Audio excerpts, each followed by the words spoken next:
Welcome back to Wednesday Live with Renee. And today I have a really special guest, and we're going to have a really important conversation, I believe. And Itzhak Beery is a leading shamanic teacher, healer, speaker, community activist, and author of 3 Amazon bestseller books. And I noticed he's putting together a shamanic library in New York, which hopefully we can talk about too. And for over 22 years, he bridges the spiritual and practical wisdom his indigenous teachers entrusted him with powerful contemporary approach relevant to our stressful and unbalanced modern times. And as I like to say, the tumultuous winds that are blowing through our lives at the moment. And I'm Renee Barabo, the author of Winds of Spirit, a new Hay House book that's doing quite well right now in the Amazon world. And somebody just told me today, it's talked that they sent one to Israel. And so I said, oh yeah, take a picture of your father reading it in Israel, because I'm really excited about that. How are you today? Well, very good. First of all, congratulations on your book.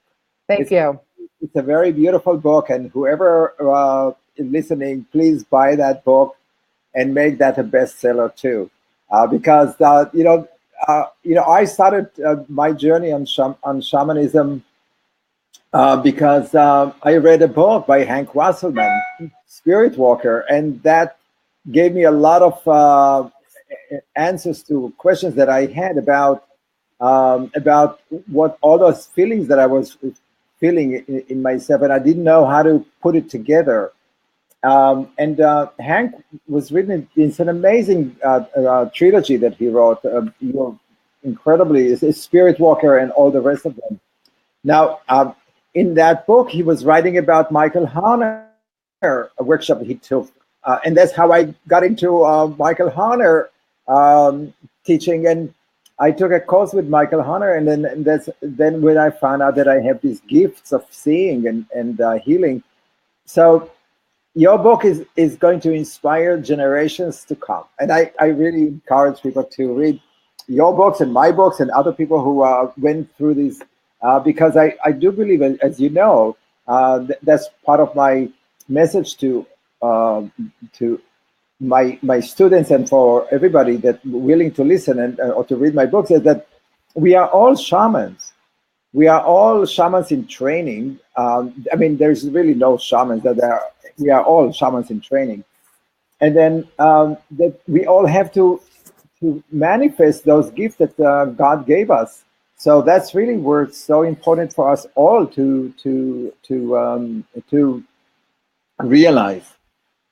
And for me too as well, because, Don Manuel Quispe, who has since passed over, who was one of the, Alto Messiahs, the Kuyak in Peru, said that the Westerners were the next shamans. And sometimes when you go back to Peru, you see that we have some of the more relevant information, because some of their ways were lost to them. And then we go back and help them reassimilate and remember what some of the things that were lost. Also, Hank Wasserman, one of my first experiences was he was doing a lecture, and I had a dismemberment experience while he was lecturing, not even doing a ceremony in front of the class. My friend had to carry me out at the end, and I was fortunate enough to sit with Michael Harner for a weekend as well. And he just recently passed away, and our teachers are leaving us, and so people like Itzhak and me we're the next generation of leaders. And so, not that we're better or different, but we have some information, and we've been on this journey for 30 years. And what we're going to talk to today about is, a few months ago, I was sitting with one of my few teachers, and she kept talking about how much she wanted to go to Ecuador, back to Ecuador. And I've only been to Ecuador through the airport once, and spent more money at the airport than I did on my whole trip to Peru, because I loved the textiles. And then all of a sudden, you're talking about this journey with all of these teachers. So that's what we're here to share about today, is the importance of actually getting your butt out of your seat, getting on an airplane, making that travel pilgrimage, which often takes a whole day, to get to your spiritual adventure and to get to that spiritual awakening. So why don't you talk to us about what's inspiring you to put together such a big teaching? Well, You know, 21 years ago, I took a workshop with a guy who I never heard his name before. His name is John Perkins. And at the end of this workshop at the New York Open Center, he was saying, I'm organizing a trip to Ecuador. If any one of you wants to go to meet the shamans that are my teachers. And something in me, something called me, and I knew that I have to go. I did not have the money. I didn't have the time. I had a wife and 3 kids, and we didn't have money. I mean, really, and we didn't have the time to do that.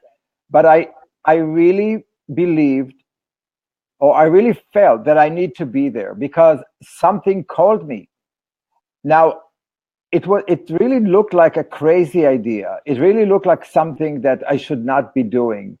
I mean, if you think of logical, but I knew that I have to go, and I did it. And the experiences that I had with the teachers that I met in the Andes and in the Amazon really changed my life. No kidding. And my life today is mostly because I just listened to my heart or listened to my gut feeling that I knew that I have to do it. And in that trip, I met my teacher, Don Jose Joaquin Pineda, who is one of the 10 people that participate in the Andes Summit. I was not planning to do shamanic work. I was not planning to be a healer. I was not planning to write books about shamanism. I did not even know about that. But that really, the faith that those shamans really talk about, that sometimes you have to surrender to the spirit that guides you and listen to your inner voice. And that's what I'm doing. You know, so last year when I was in Ecuador, my teacher, Don Jose Joaquin Pineda, who I became his apprentice for many years and was teaching me his work, told me that I need to bring gringos or white people to European and Americans to Ecuador because for them to arrive here or to come here, which is what for many years we used to do, is to bring the shamans to our countries, taking them away from their roots, taking them away from their environment, and bringing them into our environment, to hotels room, to big halls, but disconnected from where they practice their craft. And also because it's become very difficult for shamans and their families to arrive, to enter the United States now with all these visa issues. So he asked me to bring people in, and I was thinking about how do I bring people in, as I wanted to create a vehicle for that. So I was thinking about creating a conference, a place where people can come and actually experience the power of the Andes and the healing that these people are so for thousands of years they were keeping this beautiful tradition.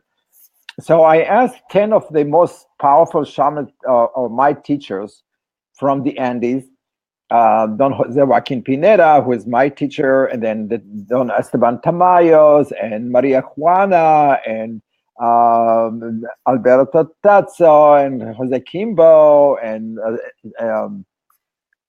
Oscar Santillan and so all of those people who are amazing people, amazing teachers, which I also have personal experience with them. I would not have anybody who is not. And one of them is Susana Tapia Leon, who is amazing sound healer. That also was a teacher and part of our group here in New York. Whenever she's arriving into the country, to teach us in their environment, with their plants, with the air and the mountains, with Imbambura, Cotacachi, and Muhanda, because that's where the power is. And when you want to learn real shamanism, deep-rooted shamanism, you want to learn it in where this wisdom came from, not in a conference room, not in a spiritual center in the United States. You want to be in a place where the energy is created, these gods and the apus and the teachings that come from. To be in the waterfalls, to be in the lakes, to be in that beauty and the air of the Andes. So I gotta tell you that when I thought about this idea, I was I was traveling with my group that I took to the Andes, and I was sharing it with Michael Stone, who came on the trip. And I said, Michael, I know that this is an idea. And he says, oh, this is a great idea, but are you crazy? And I same said, thing. I know. It's corralling cats with all of those different healers and all of those different places. It's like, it's not easy. I've done that. And, No, it's not easy at all. And, but you know what? I always hear the inner voice in my heart, and if I feel that there is some grumbling in my stomach, if I feel that there is some fear in that, I know that this is the right thing to do, because that will be the next step. And the idea is that to bring those 10 people who are fierce healers, they are very powerful healers, and they're very independent. They not always meet with each other, and they not always agree with each other. But that's the nature of shamans, to bring them into one place. And I went there a few months ago. I went there to talk to them about the idea and to record their welcoming videos. You probably see it on Facebook. And then I had to do a lot of explaining how to bring them together and how to be in the same room and sharing the same the teaching that they have for us, for our visitors. It was really beautiful to see how they all became so excited, because for them it's really like they feel like we are really honoring them by making this pilgrimage to their homeland, and to do the healing in their own homes. Mm-hmm. Do you know, it's a great honor for all of us to do this healing in their homes. So it's not something that they remove outside of your environment and territory and for theirs. It's very intimate. It's very powerful. And I gotta tell you, for all those healing that I've done with my group that I take to Ecuador, it's truly a life-changing experience.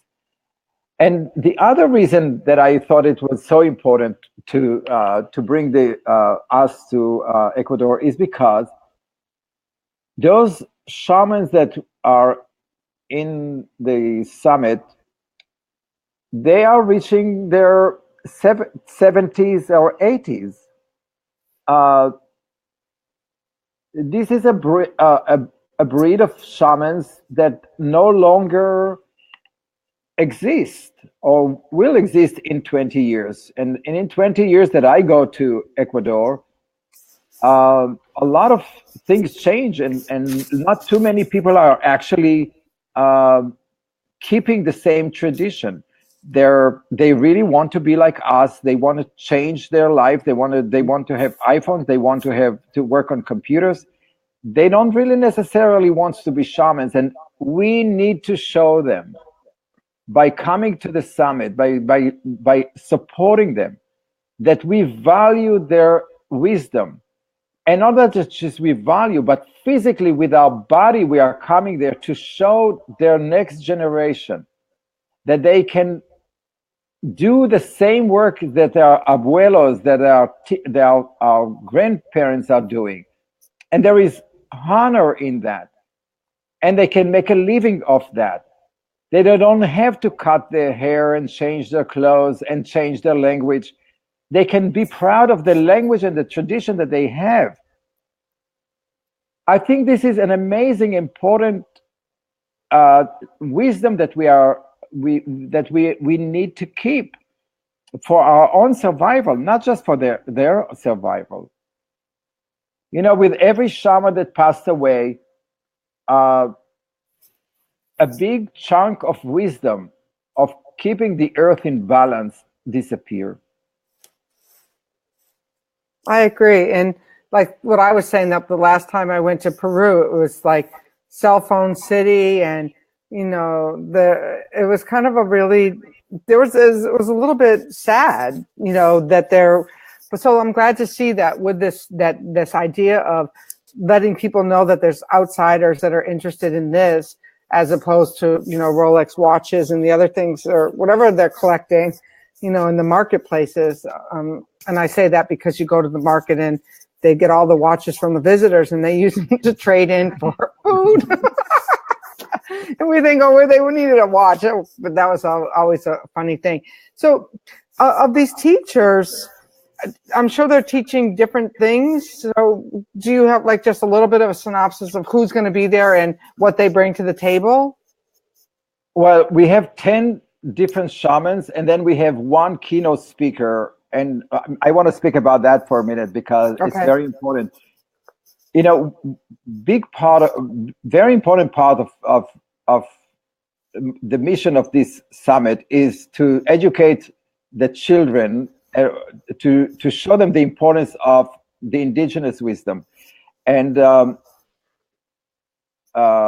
Santillan, she's the sister of Oscar Santillan, and that family created a school that in Quito that teaches all children from many different tribes the modern way of education, and combining them with permaculture and the indigenous way of teaching.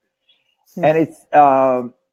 And it's a whole new ecosystem of education that I really want people to have a glimpse on, to understand that there is a way to teach indigenous people to the new ways of the Western world, but also to keep their own identity and to be proud of it.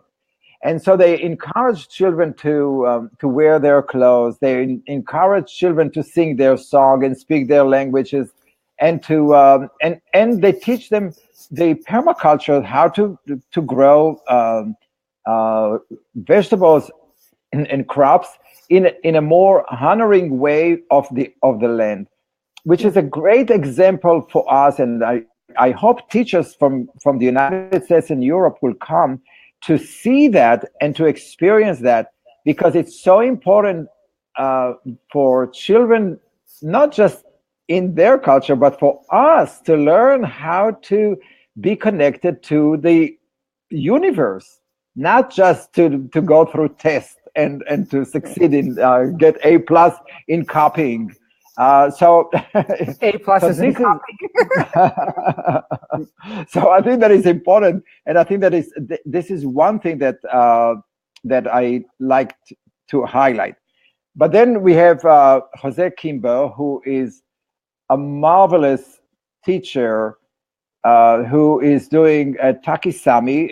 It's a sound healing, and he's going to be talking about the 7 medicine of the condor, which is a book he wrote about, and it's the 7 principles of the Andes, which is a beautiful teaching.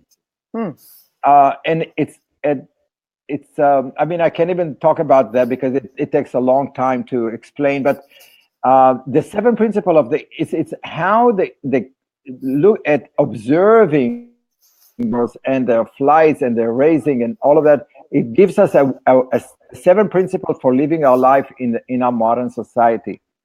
And then we're going to talk with Don Esteban Tamayos about the healing methods of the river of light, of the light the light path of healing, which is the old thousands of year tradition. And you have to understand that those people, he's 78, is coming from generations of healers. These are thousands of years. It's not somebody who just went to Michael Hunter and learned how to drum. This is somebody who's sorry. This is somebody who's sorry, Michael. No, he did a great work. No, he was a good drummer, but also a great teacher, and yes. I honor him a lot. But what I'm saying is that these are teachings that comes from thousands of years of parents and grandparents for many generations, and it's such a privilege to learn from a person like that. And then we have Jose Joaquin Pineda, who is going to be teaching about the principles of La Limpia, which is the energy purification system and removal of negative energies and entities, which is very important. And we have Maria Juana, who is going to be teaching about midwife and feminine energies. That how do you work with the feminine body in the Andes traditions. And we have Susana Tapia Leon, who is going to be talking about the sound healing and how do you bring the feminine heart into being. It's a beautiful teachings. And then we have Alberto Tazzo. Alberto Tazzo is one of those amazing philosopher, teacher, shaman who in the Cotacachi area, Cotopaxi area, he's a great teacher, and he wrote a few books. And he will be talking about the Ushai, the fifth element. You know, we're talking about water, fire, earth, and fire. But there is the fifth element that brings all these elements together. That is the accumulation of that, and that's really what the goal of our healing is, to connect to the Ushai. So he talks about that, and he help us to reconnect to that. And so each of those teachers is a great teacher. And we have one shaman from the Tachila tribe who's going to be talking about their particular healing system. They are not originally from Ecuador. They are they were escaped from the Caribbeans when the Spaniard came. But they have a whole different way of teaching, and he's also going to offer plant medicine ayahuasca ceremonies at night, which is optional for participate of the workshops. So there is a lot of those teachings, and of course we have Oscar Santillan, who is going to be teaching also about the healing and the connection to the earth and the environment, and he's an amazing teacher of the indigenous agriculture and the dependency between plants and the environment. And I think that is very important for all of us to learn. So that will be 2 days full of teachings from all those 10 shamans, and you can choose which teaching to go. And then participants will be able to choose the shamans that they're going to want to go and have healing sessions with. And they will be taken to their shaman's home to do healing. And people who would not want to do that, they can go into the waterfalls, the Peguchi waterfall, or to the Mohanda Lake, which is on the top of the mountains. It's the most beautiful place you ever been. I never been to the Himalayas, but it's very much like that. You can imagine like the stillness of the water all the way up there, 15,000 feet away up. It's just the most spiritual, beautiful. If you ever want to do meditations with water, we usually do water ceremonies there because it's of the purity of the water there. Or to other places, other waterfalls and other landscapes. So there is a lot of that. And then, but I think that one of the things that is so important for me is that we are going in June. which is exactly the winter solstice, or the Inti Raymi ceremony of the indigenous people. In many ways, it's the most sacred holiday or ceremony, the community ceremony. And instead of being participant or looking at YouTube videos, we're going to be dancing with them. We're going to be interacting with them. We're going to spend hours there dancing and moving and sharing. I've done that last year when I was there in July, and it was the most amazing, heart-opening experience you can have, dancing with the indigenous people as equal, not as white people that wants to take pictures of them, but really sharing the movement, the dance, the songs, the corn, the food. There's nothing more humbling and life-changing. And sometimes we think that we want people just to teach us, but this is a great teaching, being within the community and dancing and moving with them and going into the meditative state of connecting to the apus, to the spirit of the mountains. You have to remember that this is just like really high up in the mountains. You really feel very connected to the gods. It's a life-changing experience, and truly, everything that I've done so far in my last 22 years doing this kind of work is really about sharing this information that I so luckily, fortunately, received from my indigenous teachers. I really want people that I love, or people that I know, or people that I don't know, but I would love to experience that. There is no other way. I mean, you can't do that. You can't connect to those spirits in your kitchen. You can't do that in a classroom somewhere. You really want to go to the mountains, to the forest, to the jungles, to experience that. And the people who came on the trips with me and to all these experiences, and my life included, we all changed our life. We all, in maybe in subtle way, but some of us in very dramatic way. So I invite really people to change your life. If you feel like that, if you have a calling for that, if you feel that there is something more in this life than paying bills and doing your work, and I'm not belittling that. I think that it's very important to do all of that. But there is so much more than that. And there is so much we can give to those people who are the keeper of that wisdom of thousands of years that is so important for our life.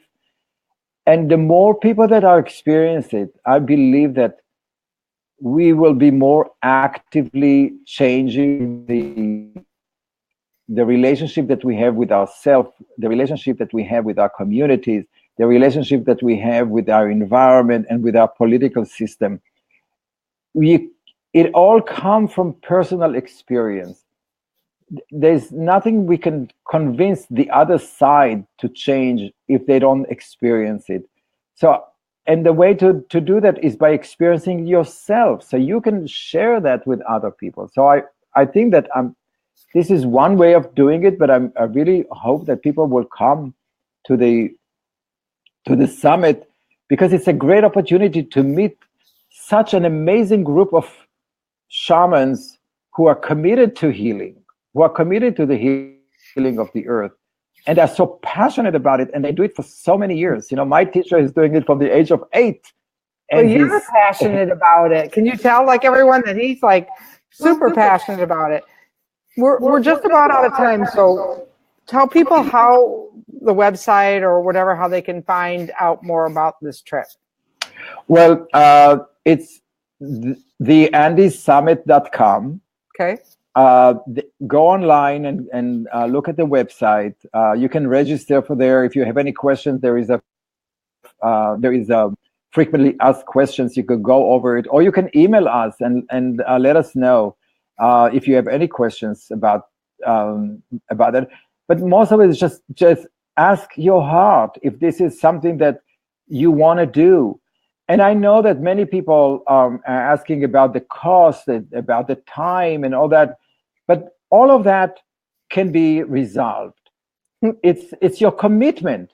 It is the place for your heart to say, that the feeling that you know that this is the right thing for you to do, to experience it, to be on the forefront of the changes that we are now facing. We are the forefront of the condor and the eagle prophecy, and that's where we need to be. We have to show the people of the condor that the eagles are changing. They are willing to fly in the same sky with the condor. Right. I think that's a beautiful way to end that. And thank you so much for coming and joining us today. And he also, 10 years now, is doing the Shamans portal. And, that's a great service as well. So I really want to thank you for being here. And one thing is, I'm coming your way to New York with the book. So the Winds of Spirit are going to New York City. And I'm really, really excited. I'll be doing a friends and family opening, but then the next night I'm doing a planting and empowering your seeds ceremony on Thursday, March 15th at the Alchemist Kitchen. And what I'm going to teach people is one of these ancient practices that have been lost is to learn how to tie wind knots. And we're going to tie wind knots to empower the seeds that we're planting this spring. And so for those of you who want to go on this trip and need a little bit of wind energy to get you there, come on over. We'll tie some wind knots, and maybe you can start to play with the energy in there that will, get your sails going towards Ecuador. So thank you so much, and I'll see you real soon. Thank you so much for your service to our culture. Really, it's so important. Each of us is doing what we can. The Shaman portal really also came as a crazy idea. And it's now 10 years serving the global community. I never imagined that will happen, Right. But, you got to be a little crazy. You got to take a risk like you did, when you started your book. Did you know that it's going to be such a beautiful book? No, I had no clue. I was writing a different book. But you see that. Like you, I was reluctant. They kept saying, the spirits had to trick me. I got attracted to a teacher who then I chased around the world learning this, and they kept saying, why don't you do the healing part? Oh, no, I'm just here for something else. So, spirit will trick you if they need to trick you in order to get you where you need to be. And I needed to be in Chile and Peru and Ecuador and all of these places. So I totally support what you're doing. And I used to bring teachers in from around the world, so I like the idea of going to them as well. So everyone check out his event, and it's the andysummit.com, and come back next week for Wednesday Live when we'll be having another inspiring guest, and every Wednesday. So thank you. Thank you very much, Renee. Okay, we'll talk soon. Okay.